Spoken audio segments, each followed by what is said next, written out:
I read 8 books in August. Let's talk about them. The first book I read in August was When the Moon Hatched by Sarah A. Parker. This is a behemoth of a book.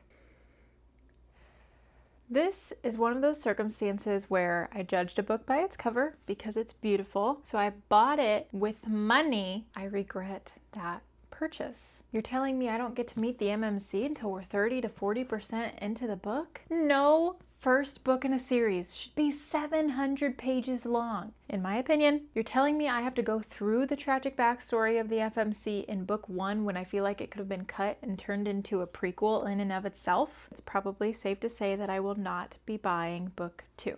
I will say, if you want a lot of world building and you want a slower pace, I would recommend this book to you. I typically don't enjoy a lot of heavy world building, and I also don't like slower paced books, so this just wasn't for me. I also read the entire Hunger Games series in August. Besides Sunrise on the Reaping, I'm still on hold for it at the library. Without any spoilers, here's how I would rank them. I feel like my top book is going to be controversial. I feel like this book, you either love it or hate it. Number 1 for me is The Ballad of Songbirds and Snakes. Number 2 for me is Catching Fire. Number 3, The Hunger Games. And number 4, Mockingjay. The ranking might change after I finish Sunrise on the Reaping. I don't know. We will have to see. The 6th book I read in August was the 4th book in the Zodiac Academy series, Shadow Princess. The ending was concerning, to say the least. This has been my favorite book of the series so far. I'm finally understanding and able to remember which heir is who. I've struggled with that the entire series, which I feel like it shouldn't take me more than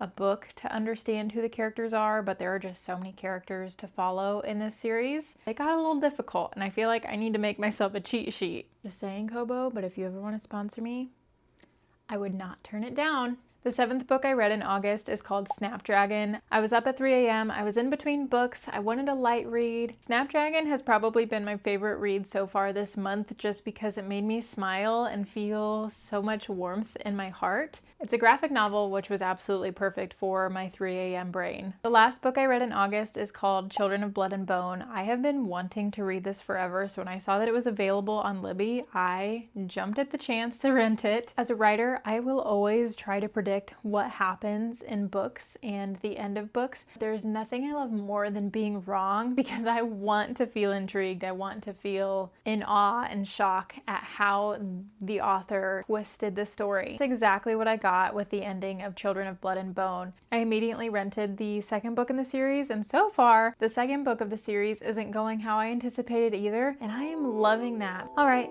see ya.